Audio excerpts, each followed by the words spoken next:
Purple Territory Radio Pregame Show. Brought to you by Refine the Light. All right. Welcome in, everybody. How's it going?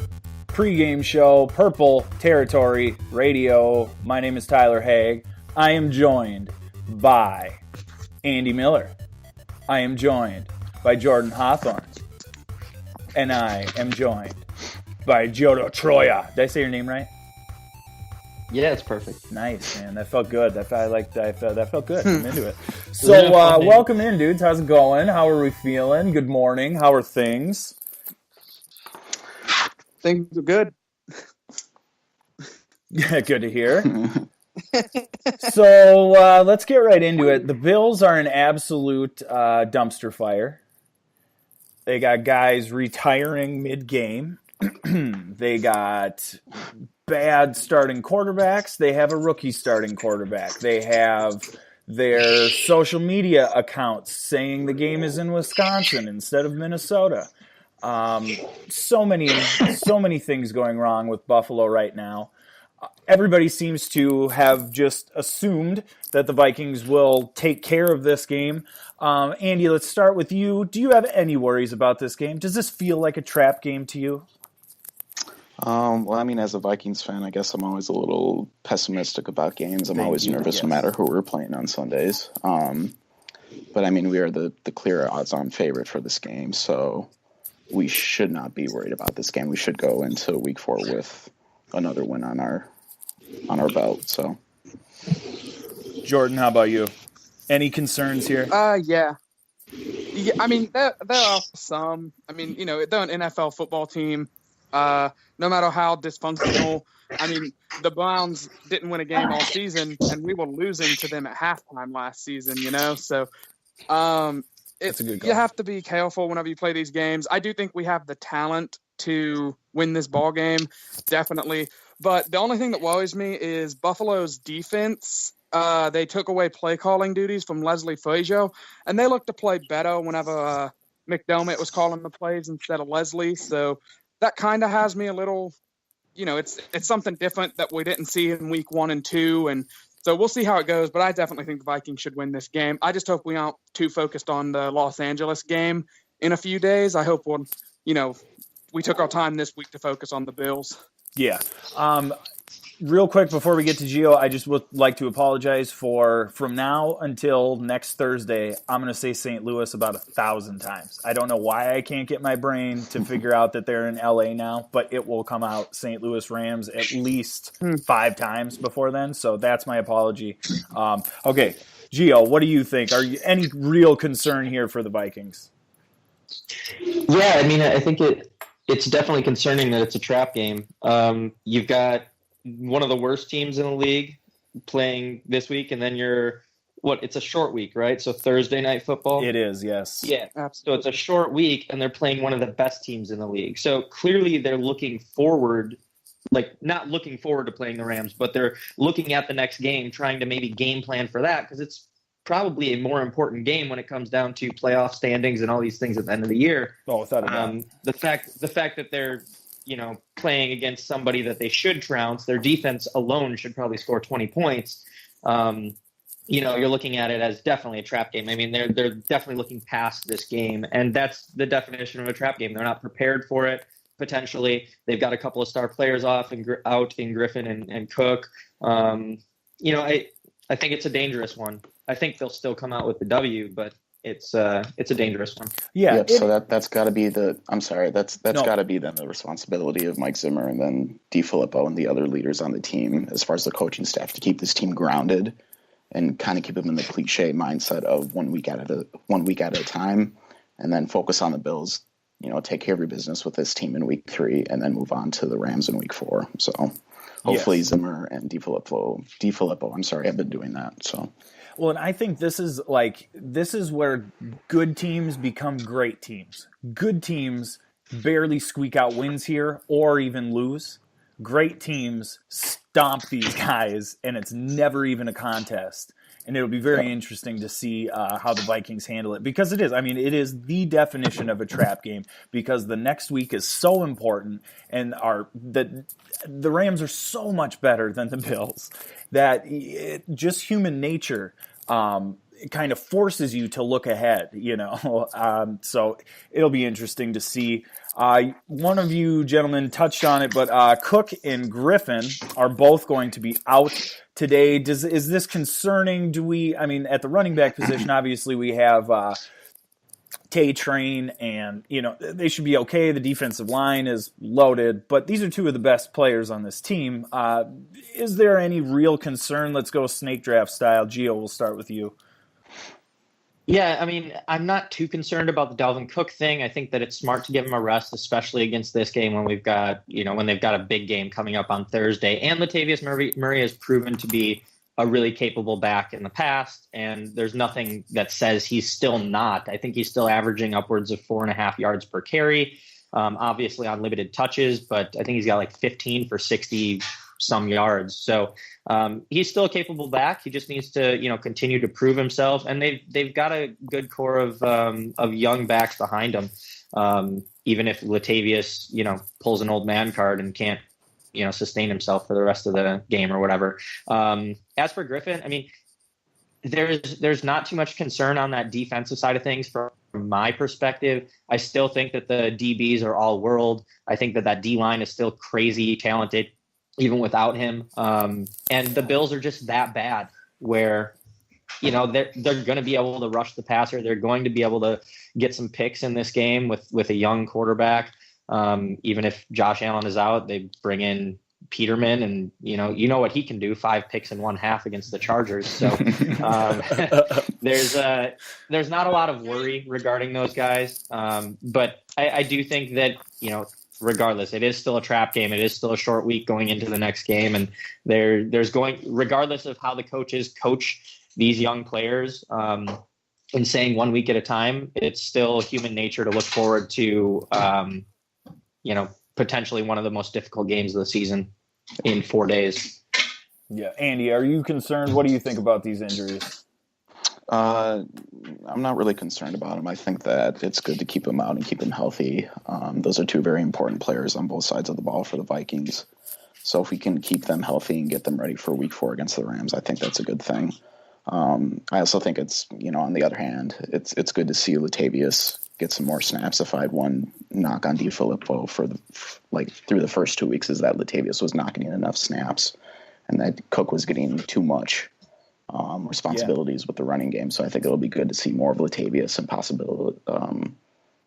possibly see more of Rock Thomas and Mike Boone too as well. So definitely. Yeah, that was one thing I noticed about the first couple of games was not only was Latavius not getting a ton of carries, but man, Cook, it felt like the ball was in Cook's hands every other play. What did they open the season with? It was like 5 straight touches, and it just felt like he was getting the ball a ton for a guy who's coming off of an injury like that.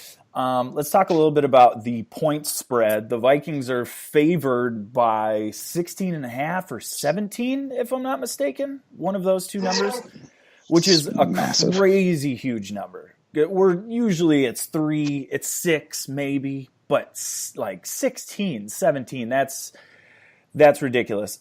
Am I maybe freaking out too much? Because this feels like a trap game. This is the definition of a trap game. But then Vegas and these odds tell me that the Vikings are favored by that much.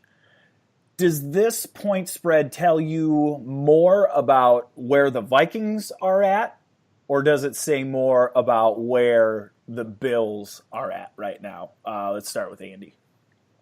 I think it's both with those statements. When I'm thinking about it, we're at home today. Yep. And you have a rookie quarterback and Josh Allen. Yep. And, I'm just thinking about it, and there's just no way that Josh Allen is going to walk into US Bank Stadium against a Mike Zimmer defense and put up, 30 points against him to beat us. It's just not going to happen. And if it does, well, crap. Yeah. Well, see, and that's, I'm so concerned about that. The walls will crumble if that happens. Can you imagine Vikings Twitter after this game if they lose? Oh, my God. It's insanity. Jordan, how about you? What does the point spread say to you?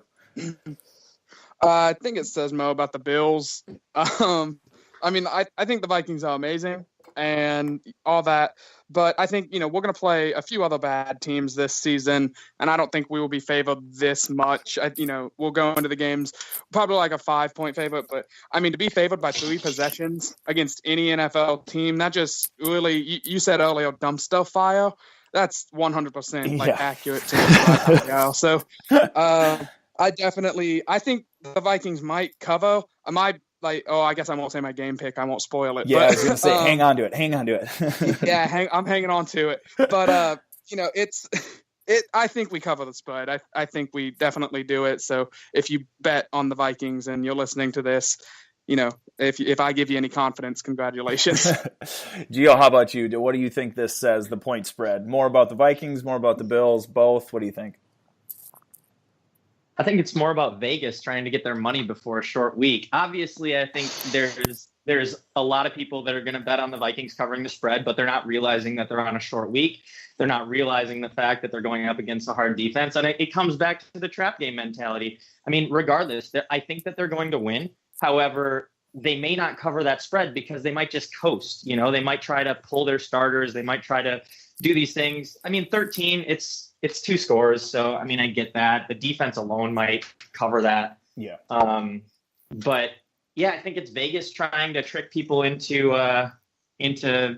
betting the spread or whatever. I don't know the exact terminology. And then, you're nailing it. That is exactly what it is. That is 100%, in my opinion, that's where it's at. Because when was the last time a Mike Zimmer coached team won by more than 16 points? Like, it never happens. They always win by a score, 10 points, but the defense is so good that 7 points feels like 20 to most teams because they're just not going to be able to move the ball and score. What's the easiest way for Vegas to make more money? Make that point spread big. They're still going to get the win, but Vikings will cover. You nailed it, man. That's exactly what I was thinking with that. I do want to point out. No, go for it. I do want to point out that last season late, we played the Bengals. I want to say we beat them by that's like right. They did start whooping up. And then we beat the Packers, I want to say 17-0. So, I mean, the Packers game was a little different because, it was like -12. But the Bengals game, I mean, the Bengals weren't a very good team. But I would say the Bengals last season, they were better. Rodgers didn't play. -12, get it? Rodgers, see, that was too. I had to say it. I'm sorry to interrupt you, but I had to say it. Continue. No, you're good. But I think the Bengals last season were better than what the Bills looked like this season. And I mean, if we beat them by 20, I think there's a legitimate chance we could cover the spread. Even if we do pull put the backups in, we still might be up 21 points, and then the backups won't allow the Bills to do anything still. So I think it'll be interesting. Yeah. That's a great point. And who knows who's going to retire? I mean, who knows what the Bills are even going to have in the second half? They might lose, a player or two, and that'll make it a lot easier to cover. Let's talk a little bit about the new kicker for the Vikings, Mr. Dan Bailey. Pretty good in Dallas. How do you? I mean, I'm not saying get your crystal balls out here, but how do we see this going forward for the Vikings? Is this going to be something that Vikings fans are going to have to worry about? Is this something that maybe will correct itself because of a veteran like Dan Bailey? What do we think, Gio? Well, he's one of the most accurate kickers of all time, if I'm not mistaken. He is second all time. He played like several seasons in a row of 16 games, never got injured, never had a hamstring or quad injuries. I think he's the definition of consistency, and that's what the Vikings need in their place kicker, because you can always count on a Vikings kicker to miss a clutch field goal. That's just what it is over the last several years. So I think that it's going to be good for the team being able to trust some guy that's, proved his, grit and consistency over time, as opposed to, a rookie guy like Carlson was. So, I think it'll be good for the Vikings. But being a Packers fan, I don't like it because I like seeing the Vikings miss clutch field goals. Awesome. Thanks. Nice to get that in there. Appreciate that. Jordan, how about you? I also enjoy watching the Packers miss a clutch field goal last week. I just have to throw that out. I cannot believe that happened, by the way. It was wild. But no, I can't remember exactly who it was. They pointed out that when Longwell came over from Green Bay, he was 32. And he kicked for us for, 6 seasons? So Bailey's coming over. He's 30. Or he might be 29. I can't remember his exact age. But last season, his accuracy dipped, but he was dealing with that, he had, a hamstring issue, I believe. So I think he's an excellent pickup. Like Gio said, multiple seasons of 16 games, just, driving the nail, making his kicks, doing his job, going home. And I think he's going to get back to that now that he's back to full health and he's not dealing with that leg. I really like the signing, and he's my favorite fantasy player in the world right now because I think he's going to have big. Andy, how about you? Yeah, so on the day Bailey was officially signed, Mike Zimmer in his press conference equated the Bailey signing to the Kirk Cousins signing, and saying that they solidified the quarterback position with signing Cousins, and that he said they did the same thing with signing Bailey. They solidified the kicker position, and I do agree with that statement. If it's only for a 1-year contract, but hopefully this turns into a long-term deal or something that he eventually wants to stay here in Minnesota. Yeah. I think the whole thing with Daniel Carlson and drafting the kicker in the 5th round, I think Spielman absolutely fumbled that, and whatever flack that Spielman gets for that whole thing, he really deserves. So it's unfortunate that had to happen, but in doing so, we did get Dan Bailey. So I guess that silver lining, that is a good thing. So yeah, definitely. I did a little bit of research on Dan Bailey for my panic report article that I do for Vikings Territory, and he had never missed an extra point before last year when he was hurt. Just obviously incredibly consistent throughout his career. However, last season he missed 2 or 3 extra points and literally missed 25% of his field goal attempts last season. So I hope he's healthy, because those kind of stats I'm not interested in. The previous 7 years or 6 years or however long before that, those stats I'm interested in. I want that. Yes, that can come over here and wear purple and kick for us. That's fine. Not Dan Bailey from last year. But yes, very, very consistent previous to this. And I believe he turned down 3 or 4 different teams waiting for the, quote, right team to come along, a.k.a. a team that could maybe win a Super Bowl. He waited for the Vikings. I think that had a huge influence on the decision from the Vikings to get rid of Carlson and get a guy like Dan Bailey, because Bailey was available and they didn't want to wait for him to sign someplace else. You try and give Carlson 3 more weeks, maybe he can figure it out. You figure out week 5 or 6 that he ain't the guy, and Dan Bailey's long gone, and you're looking from, who do you have to choose from then? God almighty, it's Blair Walsh and Kai Forbath. That's your whole list of available kickers after that. So I think they did make the right decision. I think they got really, really lucky that Dan Bailey was available to them at that point. I just want to say something here. It's also US Bank Stadium, brand new stadium. Yep. Obviously, it's inside. He doesn't need to worry about weather. Being an aging kicker with an injury, that's something that you've got to deal with, especially being outside. So inclement weather, all that stuff. He's in the perfect position, just like you were saying, Tyler. He was waiting for the right thing, and the Vikings were waiting for the right guy, and they both sort of met at the perfect time. So I think it's a good match for sure. Totally. It's a match made in heaven. And if he winds up making important kicks for this team, he will never have to buy a beer in this town ever again. He will be a legend because we have had so many bad field goal scenarios, I guess, because you can't even blame a player or two. It's so consistently bad for so long that, he'll be a legend. Zimmer has been snake bitten by kickers so many times in his 5-year career that it took less than 24 hours for them to cut Carlson. He's I'm not having this, and he just did it. Man. And I read a stat that since Zimmer has been the head coach, the Vikings have missed more extra points than any team in the NFL. Not surprising at all. I believe that 100% that they have missed more than anybody else. Poor Zimmer, always dealing with these goofy field goal kickers. In addition to the kicker missing twice in overtime last week, another guy who did not play very well was Mr. Laquan Treadwell. I want to get some predictions going forward. Do you think he's going to get another chance? Do you think they have moved him down the depth chart? I mean, they brought in what's his last name? Is that Robinson, Aldrick Robinson, wide receiver, San Francisco, brought him in. Coley is now gone. I mean, what do we expect from Treadwell going forward? I don't remember where we're at. Andy, are you up? I think. I think so, man. So the whole Treadwell thing is just incredibly interesting. I find even the wide receiver position too on the Vikings. It's kind of unfortunate that Laquan Treadwell's best day as a receiver was also his worst last week. Yeah. Catching the touchdown pass.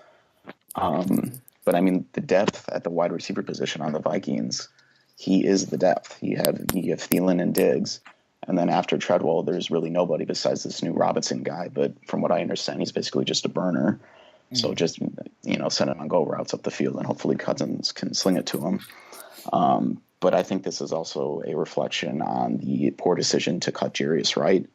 I don't really understand that move besides the fact that, cap space and just trying to retain all of our star players, like the ones that we signed this offseason. And then cutting Kendall Wright too. I don't understand the reasoning behind that. I know it was probably to save a roster spot for somebody else on the team. But as far as depth goes, after him or after Treadwell, there's really nobody. Yeah. So I mean, Treadwell's going to have to do up and do his thing. So that to me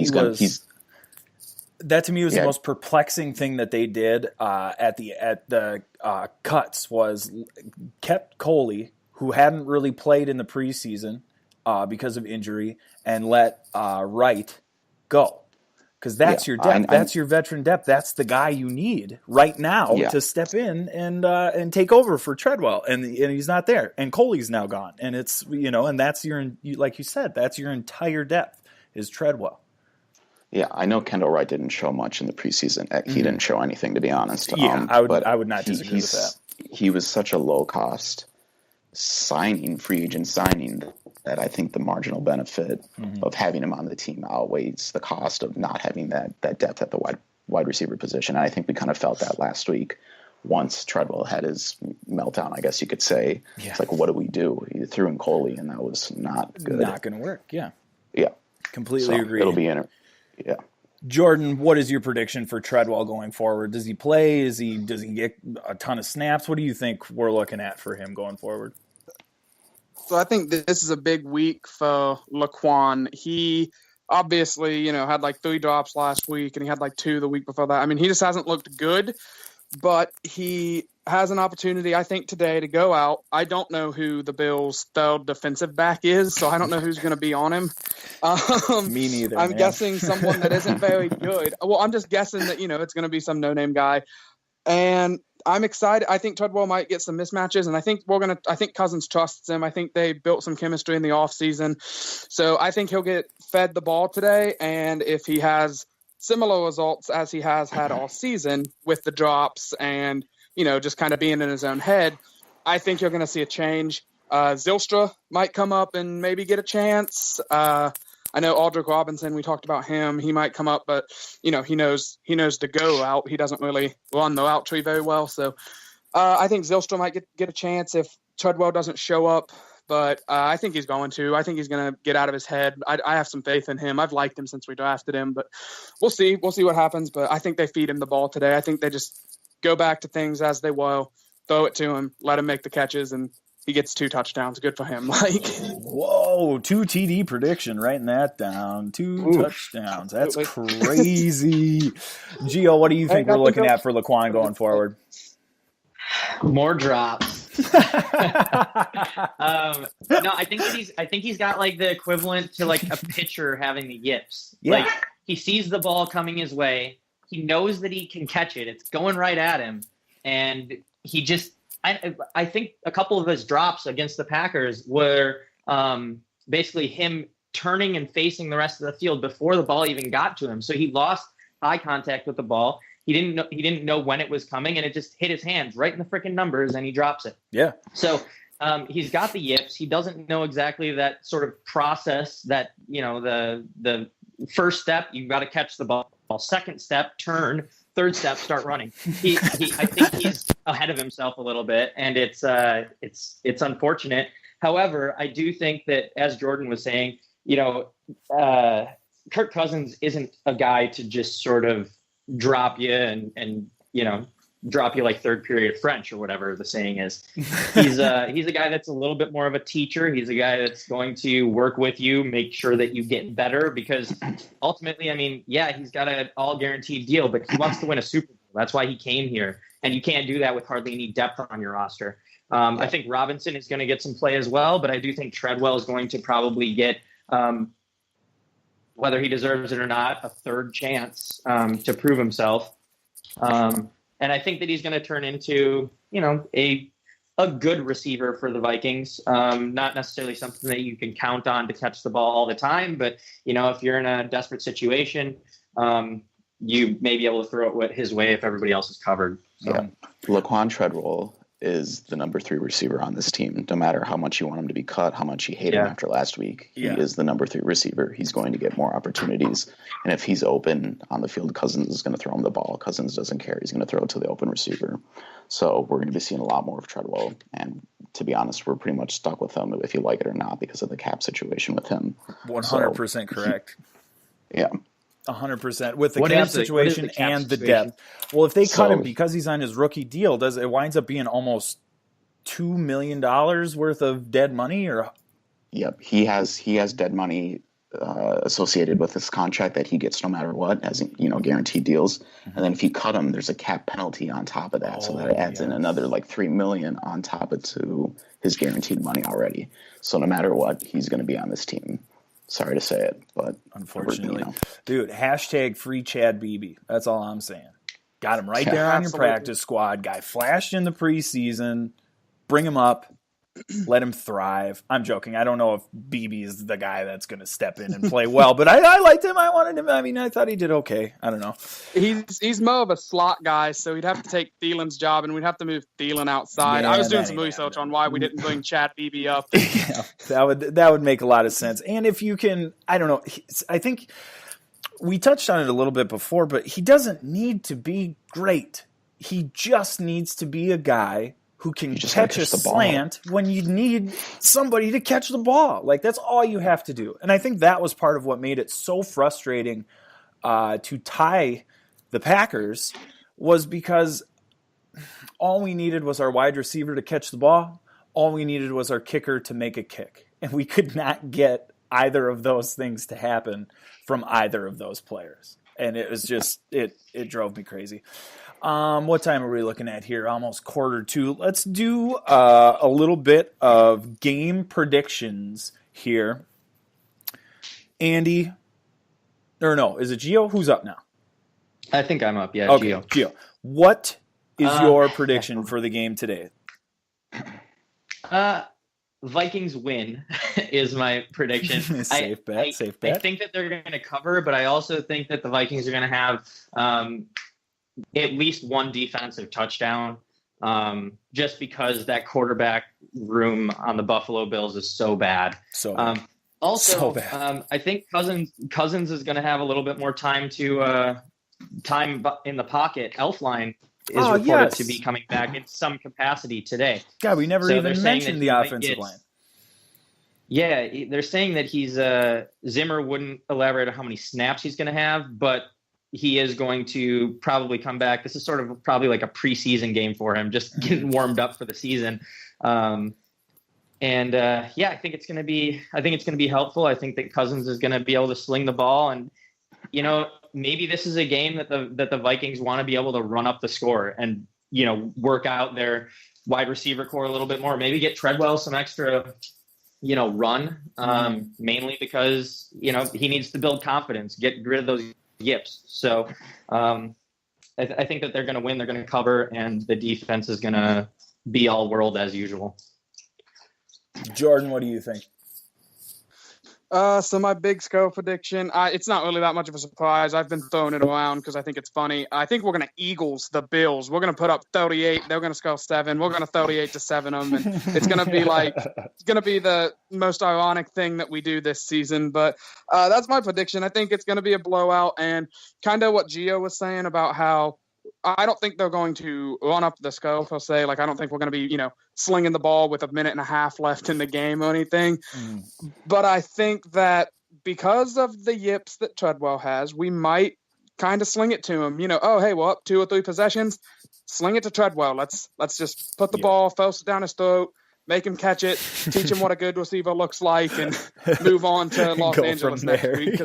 Yeah, he needs experience catching the ball on an NFL field in front of a crowd. That's what he needs.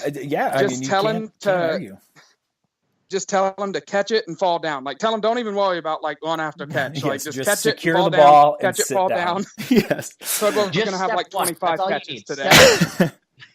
Andy, what is your prediction? Yeah, I think we're going to see a game pretty similar to the Bengals last year, where we just kind of manhandle them a little bit. Yeah.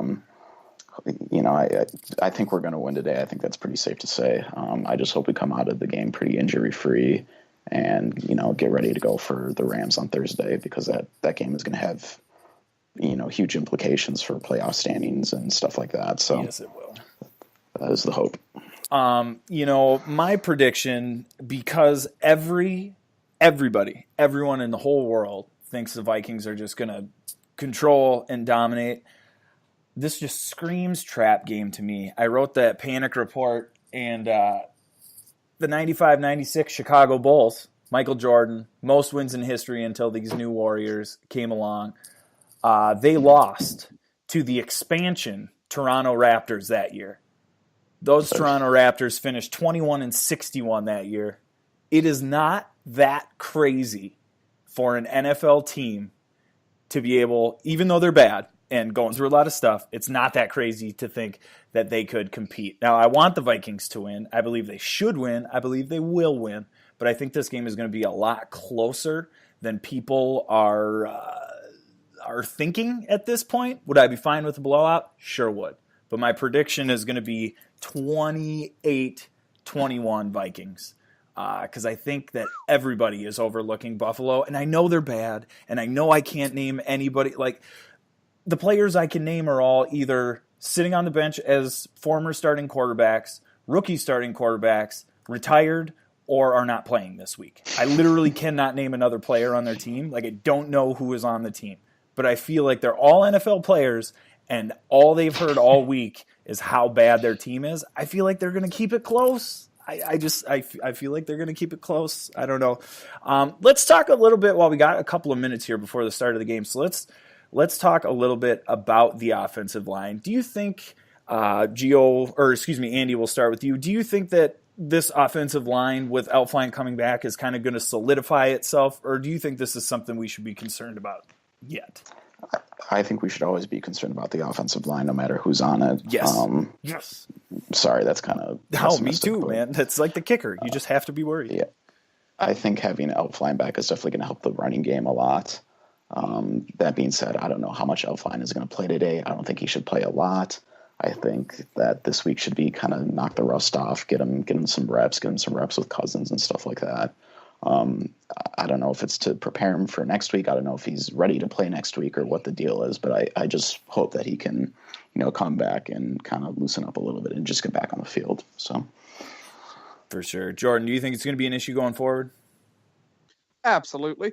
So I think this week everyone's going to be like, oh my gosh, did you see Elflein dominate? And did you see, Brett Jones and all these guys? Oh, we look so good. And then next week we're going to get brutally humbled by Ndamukong Suh and Aaron Donald. Mm-hmm. They're gonna take what's theirs. They're two of the best in the league, and they're on the same team. Even good offensive lines would struggle, and I think we have an average to below average line. So we'll get humbled next week, but this week I think we look good. And then moving on from the LA game, I think we start building, and I think the offensive line uses that Los Angeles game, which I am predicting now already is bad offensive line game for us. I think they use that to kind of rally and be like, never again. Like, we will never look that bad again. And then they'll get better as the season progresses. Gio, what do you think? Yeah, I think the more snaps that this O-line gets together with Cousins and Elflein and whatever, the better they get, whether that's throughout the game or throughout the season. I think just the more experience that a new quarterback in a new system with a new O-line has with, everybody has together is going to be beneficial for them. I'm not really worried too much about Elflein, just this being sort of a prep game for him for next week. Although I think it's smart to have him on a snap count. You don't want to, re-aggravate or re-injure him in any way. He's clearly the star of your O-line. So I'm not too worried going forward. I think that, the more experience that they have, the better prior to next week, which might be the toughest game of the Vikings season, is beneficial. So, yeah. If Elflein was going to come back, it's definitely going to be most beneficial to do so in week 4 and week 5 against the Rams and the Eagles. But if bringing him back early to get him into those games is going to put him at risk for, being hurt for, an extended period of time, don't do it. It's just not worth it. So, especially not for the Bills too. It's like, if you're going to let him rest and then, get him ready for those games, like you said, to have him come back for the Bills game just seems that would be bad news if he re-aggravated it in a game that they, by all accounts, should win today. So yeah, and I think that just having him on like a 2-series snap count or something might be the most beneficial thing for him. Whether they're successful in scoring or whatever, just 2 series in and out, on with life. Keep rehabbing all through the week, and then you've got your Thursday, and then obviously you're sitting on a long week before Sunday. So. For sure. Well, all right, gentlemen. Thank you so much for joining me. Thank you, Andy. Thank you, Jordan. Thank you, Gio. Enjoy the game, and we will see you next time on the Pregame Show. Ooh.